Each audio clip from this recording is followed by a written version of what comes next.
Do you want to know how to wear your lace closure wigs or your lace frontals behind your hairline, but not leave out a ton of hair? Because save the hairline. If that's what you're looking for, scroll no further. I got you. And the one question that I always get asked whenever I'm out is, who does your hair? And I always tell people, it's a wig. And they're surprised. The comment that I get is, but how? Because the leave out is seamless. Is that a lace front? What kind of wig is it? And it can be a lace closure wig. It can be a lace front wig. It can be a 5x5 lace wig. It can be any kind of wig. But if there's lace on the front of it, or if it's a 3/4 wig, I am definitely going to make sure that I am using it to the best of its ability while maximizing protecting my hairline. I don't like using all that glue and tape and sticky and all that stuff. I just want to be able to throw on a wig and leave my house. This makes it so I can do that and still feel confident about wearing my hair and having it look as natural as possible. So check it out. These are the steps you need to follow.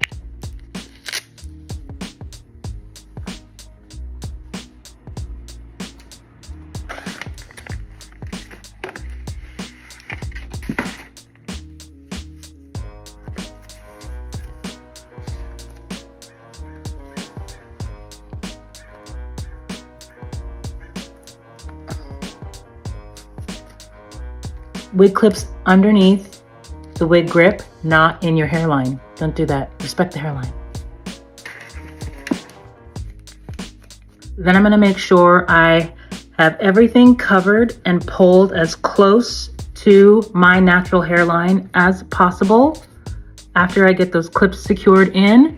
But I want it just like right at the edge of my hairline, like right there. Because the trick is not to leave a lot of space between the edge of the lace and your hairline. Oh, see that? Okay. And making sure that comb is really secured in there. Take my comb and I'm literally just gonna pull out the tiniest bit of hair. Like when I say the tiniest bit, like not much at all.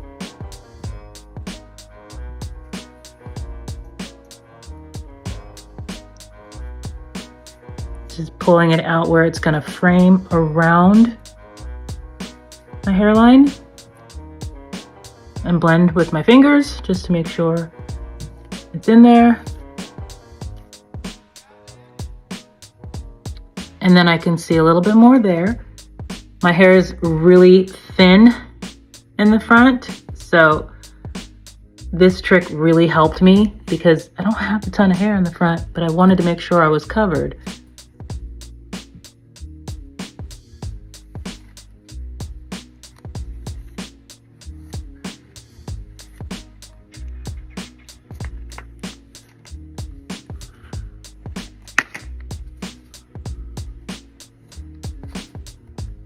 All right.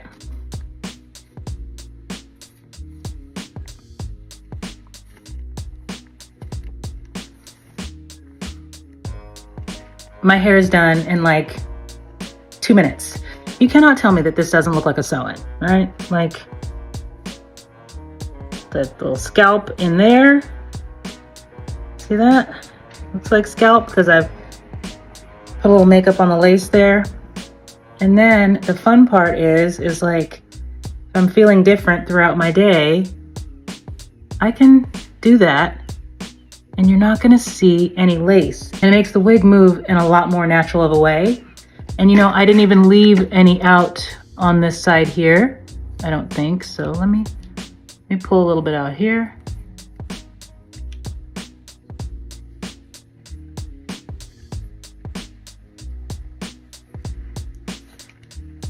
Forgot that side.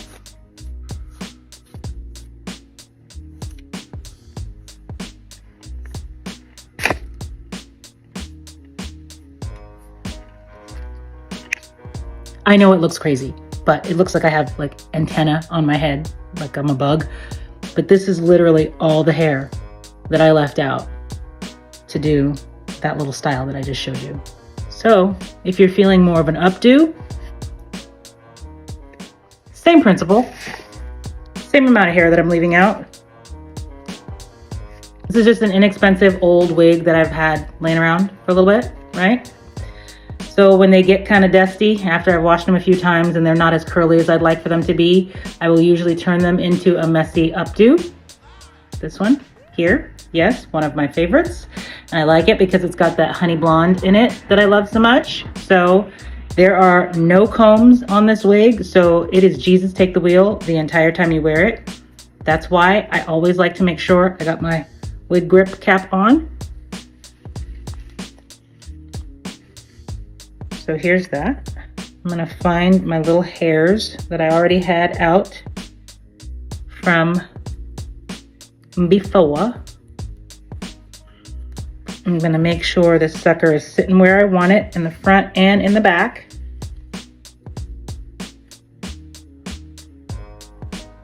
Take my headband.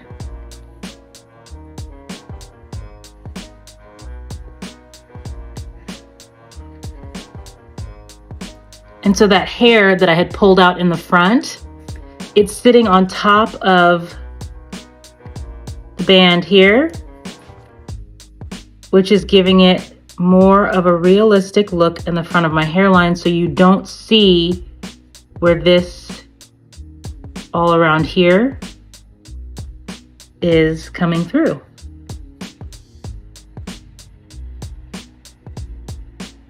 I don't like that little hump.